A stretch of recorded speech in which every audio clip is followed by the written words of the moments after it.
It's not because John McCain doesn't care. It's because John McCain doesn't get it. For over 2 decades, he subscribed to that old discredited Republican philosophy. Give more and more to those with the most and hope that prosperity trickles down to everyone else. In Washington, they call this the ownership society. But what it really means is that you're on your own. Out of work, tough luck, you're on your own. No health care, the market will fix it, you're on your own. Born into poverty, pull yourself up by your own bootstraps. Even if you don't have boots, you are on your own.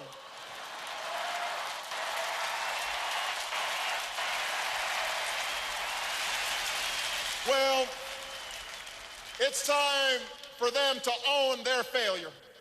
It's time for us to change America, and that's why I'm running for president of the United States.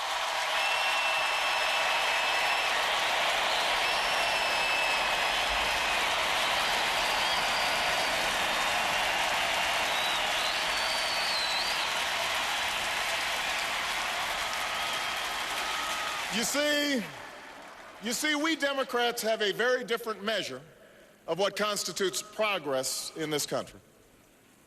We measure progress by how many people can find a job that pays the mortgage, whether you can put a little extra money away at the end of each month so you can someday watch your child receive her college diploma.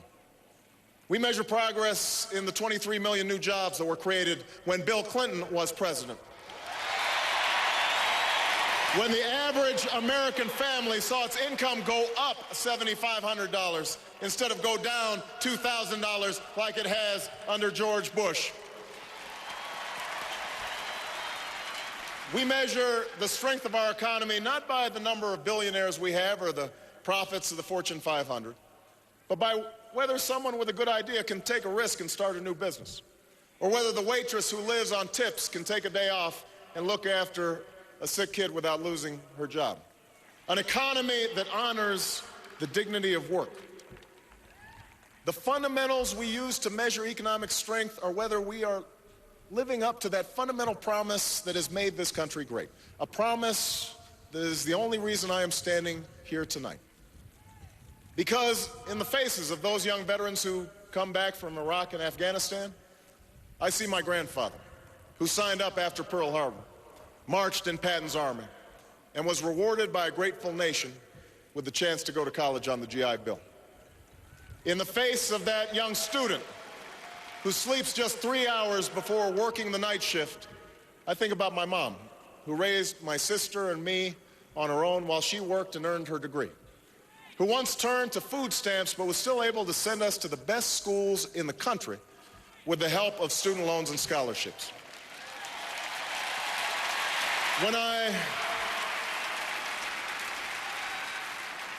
I listen to another worker tell me that his factory is shut down, I remember all those men and women on the south side of Chicago who I stood by and fought for 2 decades ago after the local steel plant closed. And when I hear a woman talk about the difficulties of starting her own business or making her way in the world, I think about my grandmother, who worked her way up from the secretarial pool to middle management, despite years of being passed over for promotions because she was a woman. She's the one who taught me about hard work. She's the one who put off buying a new car or a new dress for herself so that I could have a better life. She poured everything she had into me. And although she can no longer travel, I know that she's watching tonight and that tonight is her night as well.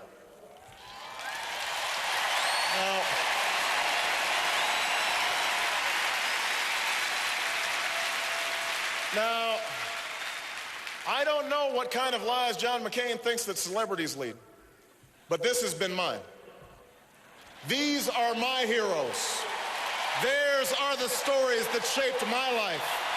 And it is on behalf of them that I intend to win this election and keep our promise alive as President of the United States.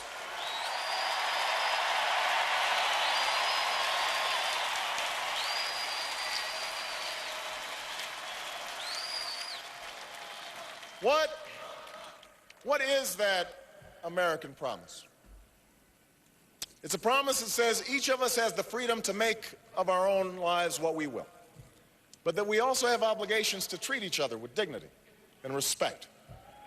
It's a promise that says the market should reward drive and innovation and generate growth, but that businesses should live up to their responsibilities to create American jobs, to look out for American workers and play by the rules of the road. Ours is a promise that says government cannot solve all our problems, but what it should do is that which we cannot do for ourselves: protect us from harm and provide every child a decent education, keep our water clean and our toys safe, invest in new schools and new roads and science and technology.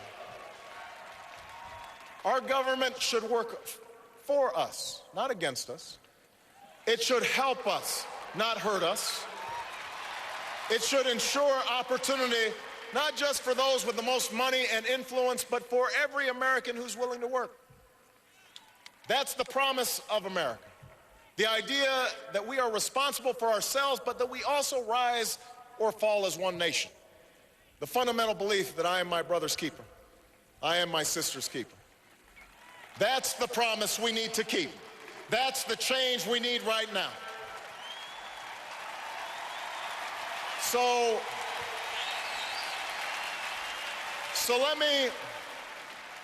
let me spell out exactly what that change would mean if I am president. Change means a tax code that doesn't reward the lobbyists who wrote it, but the American workers and small businesses who deserve it.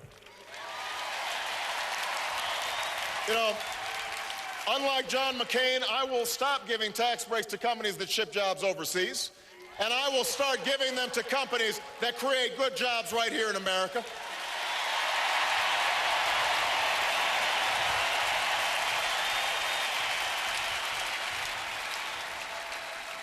I'll eliminate capital gains taxes for the small businesses and startups that will create the high-wage, high-tech jobs of tomorrow. Listen now, I will cut taxes for 95% of all working families. Because in an economy like this, the last thing we should do is raise taxes on the middle class.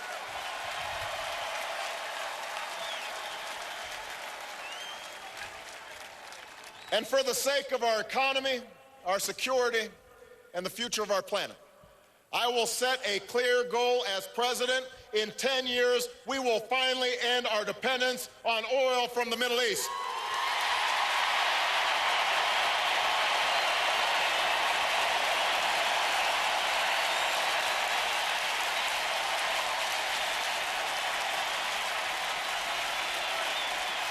We will do this.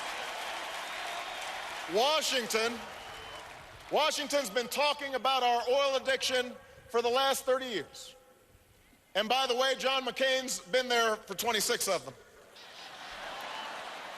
And in that time, he has said no to higher fuel efficiency standards for cars, no to investment in renewable energy, no to renewable fuels. And today we import triple the amount of oil than we had on the day that Senator McCain took office. Now is the time to end this addiction and to understand that drilling is a stopgap measure, not a long-term solution, not even close.